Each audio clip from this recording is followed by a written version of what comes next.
Hello, everyone, and another very warm welcome to our little vlogcast here on Marketing the Invisible. My name is Tom Poland. I'm beaming out to you on the sand at Little Castaways Beach in Queensland, Australia. My guest today is Michael Katz, who I believe is in Boston in the snow. Is that right, Michael?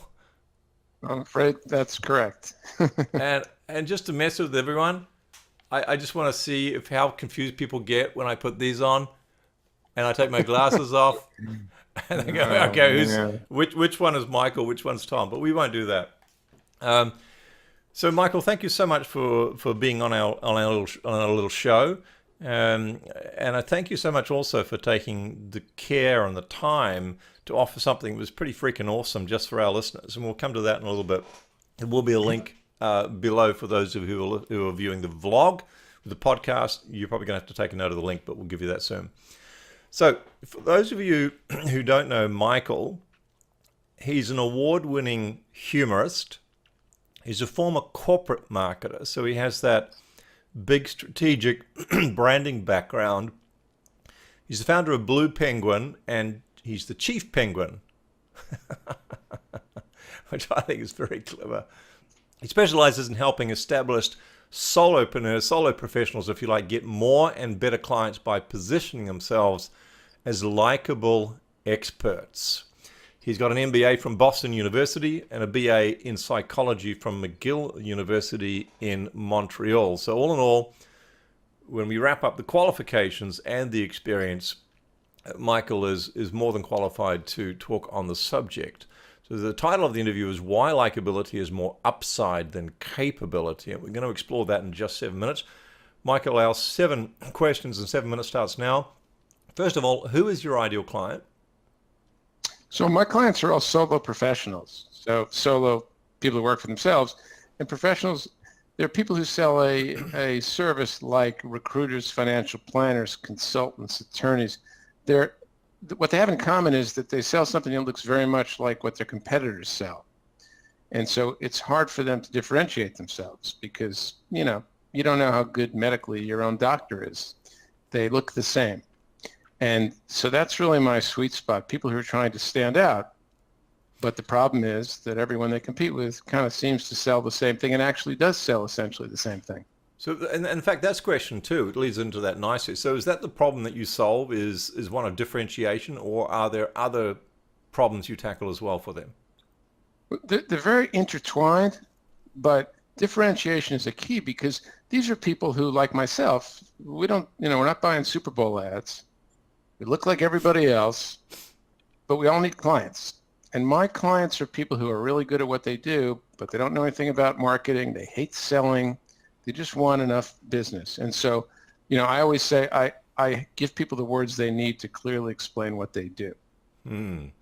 And if you're solving that problem of a lack of differentiation and inability to articulate clearly what they do in an attractive manner, how would someone know that they've got that problem? What are the sort of the symptoms that one would experience if they've got that issue? Well, it kind of depends on what they do. There's people who do things that are complicated enough that it's just hard to explain. So, for example, I'm working with someone right now who's a quality assurance consultant for drug companies. But if you heard her explain to you what she does, you wouldn't get a lot out of it. And so her problem is, word of mouth doesn't work if I don't remember, let alone understand what you do. Right. Then you have other people kind of on the other side. What they do is so generic. I'm an attorney. I'm a leadership consultant. I get what that is, but, there's 1,000 other people standing right next to you. So a lot of what I do is help them narrow their focus, which is painful because experienced people don't like to be narrowed. But that, to me, that's sort of your only option. And then also help them learn, what do you say when someone says, hey, what do you do for a living? What do you put on your website? What's on LinkedIn? So the problem they have is that, and the reason I say I tend to work with experienced people is they're in business and they're good, but they're struggling to get clients and to market themselves, and they hate when they have to explain what they do because they don't know what to say. So some of the symptoms perhaps is that when they explain what they do, people's eyes glaze over because it's too complicated in the case of your quality assurance person, or it just doesn't get cut through because everyone kind of says the same thing. So when people are aware of that problem, and this is question 4, before they arrive at your digital doorstep, so to speak, what are some of the things they try to do to make that problem disappear that in actual fact doesn't work? They're kind of like mistakes people try. Well, I always use the term likable expert, because to me, that's what you need to be seen as. So everybody gets the expert piece.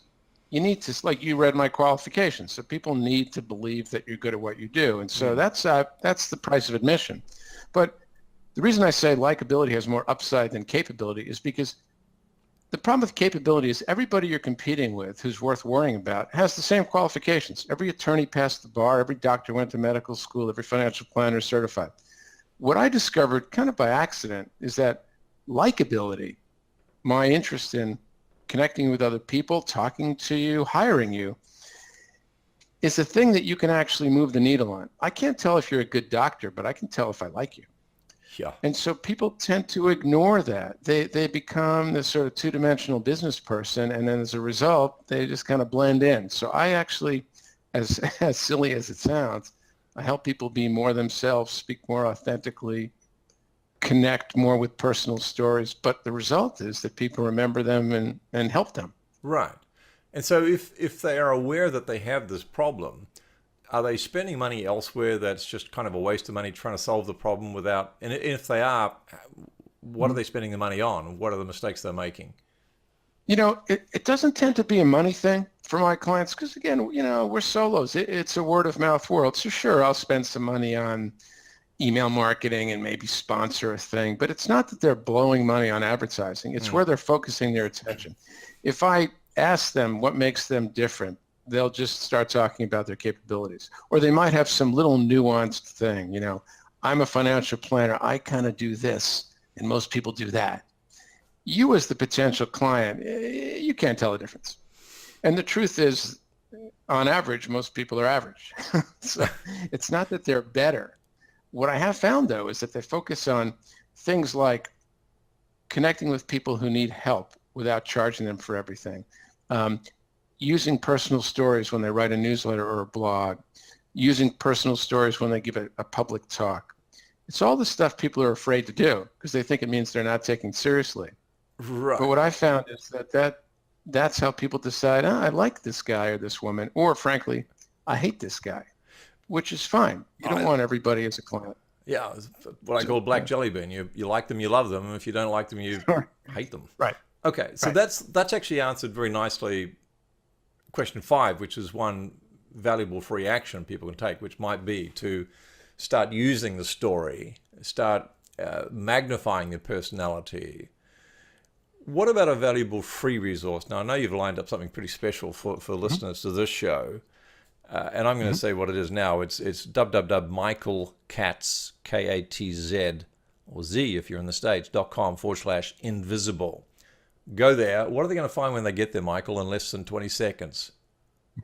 So a bunch of things that they can download or use for free. A list of books that I recommend that people read that are all valuable in focusing your business. I have a recent book. You can get the first 15 tips out of about 120 that are in that book. 7 seconds. You can subscribe to my newsletter as well. So Perfect. It's all there, all free if you like it.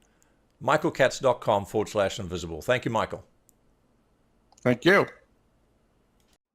Thanks for checking out our Marketing the Invisible podcast. If you like what we're doing here, please head over to iTunes to subscribe, rate us, and leave us a review. It's very much appreciated. And if you want to generate 5 fresh leads in just 5 hours, then check out www.5hourchallenge.com.